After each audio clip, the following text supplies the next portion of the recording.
But see, I remember Fairfield that had more vibrancy, that had more commerce, business,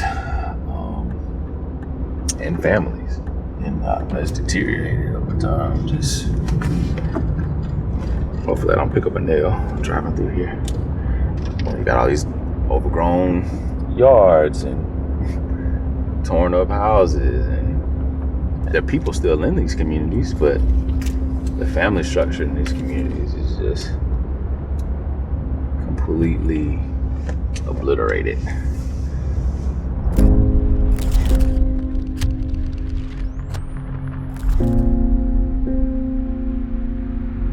Breaking news this morning, and it's with a suspect in custody after a violent 48 hours in central Alabama, ending with a mass shooting in Fairfield last night.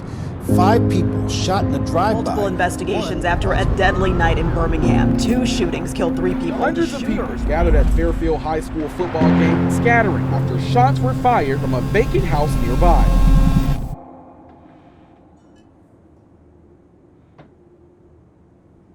There's a lot of poverty and a lot of broken families in my community.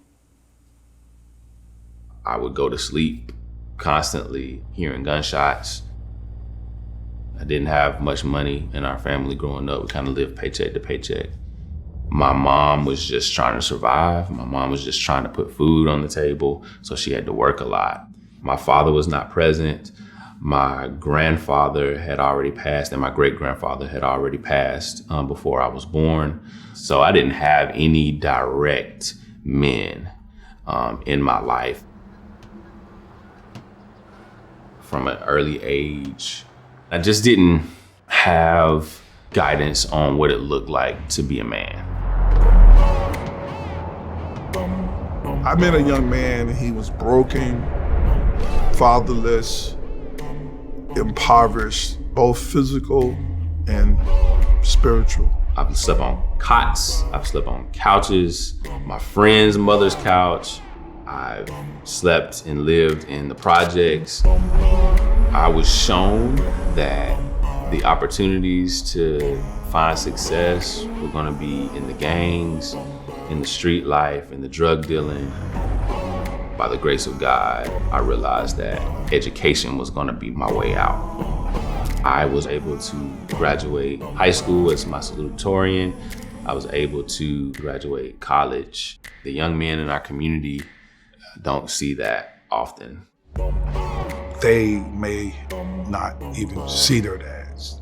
Most of the time, they don't even know who they are, and they are drowning in a sea of hopelessness. When a young boy does not have a man in his home setting the example of what a man is supposed to be, they're gonna look for the influence somewhere. Now, are they gonna get that influence from somewhere, regardless? These guys are very transient. They're in and out. Their phones go off the next day. They're in prison, they're dead, they're shot, they're killed, or murdered. They got kids being born. They're not ready for it. It's just a lot of stuff coming. And a lot of people are just throwing up their hands and saying, what do we do? How do we address this? How do we stop this? This is vitally important because you're in a culture. And then I say as a pastor, so I'm preaching, how do we break this? How do we stop the violence in our communities? And I tell people, look at the research. The research is just there. It's not hidden from us. Why are all the kids that are dying coming from a certain kind of home? They're fatherless. So you just got brokenness on top of brokenness, which leads to more brokenness. But you know what? I've done too many funerals. I want to do more weddings than I do funerals. How about changing that?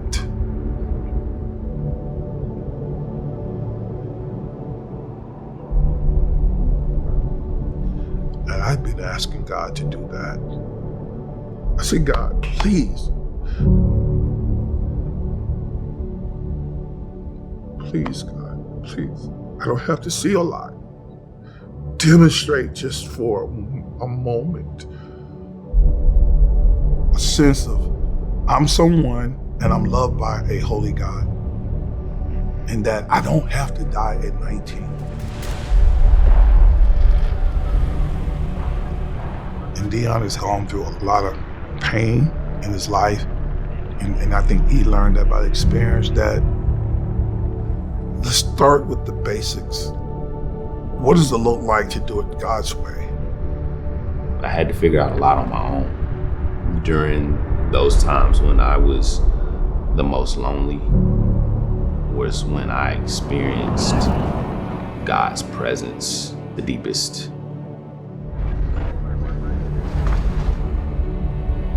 I just felt empty. I just felt lost. I just felt that I didn't know what to do going forward. And when I met Pastor Alton, he was able to articulate something in regards to the victimhood narrative, in regards to the system holding you back, and how that wasn't a reality, and that didn't have to be a reality. And that caused me to go deeper into my relationship with God, and I began to care about things that I didn't care about in the past. I began to care about building a community on marriage and family submitted to God and God's design for flourishing.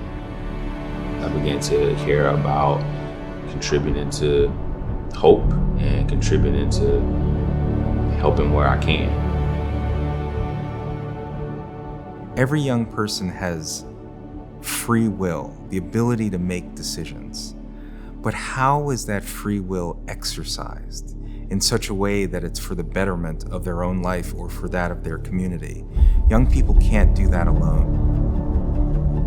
Especially for kids who are growing up in communities where they're not seeing great examples of strong families, where they're not seeing how a faith community can mobilize to support them, or if they don't have access to great schools.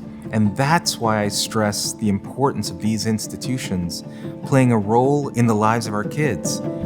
Agency is individually practiced, but socially empowered. And this is why you don't really know how people are watching you, watching your life, your marriage. And these young men, such as Dion, get to see more healing than what I ever could have even imagined.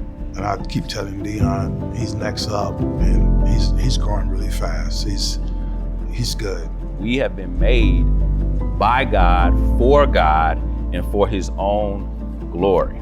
Knowing that should give you a sense of dignity, value. You are worth something. We're trying to bring the realization of hope to this community and to people who have been beaten down, people who have been lied to, but with the systems and the structures of this world and the other people in this world, and they don't know who they are. Now at Urban Hope Community Church, I have the opportunity to disciple, to invest in the lives of men from a variety of ages and give them hope for the future. Despite where you start and despite the obstacles that you may be born into, they can be overcome. It's vitally important for anyone to understand in regards to bringing hope into people's lives. No matter where they're from, no matter what they've been through, no matter what they've experienced, no matter what family dynamic and background that they're from, we have dignity and value and worth.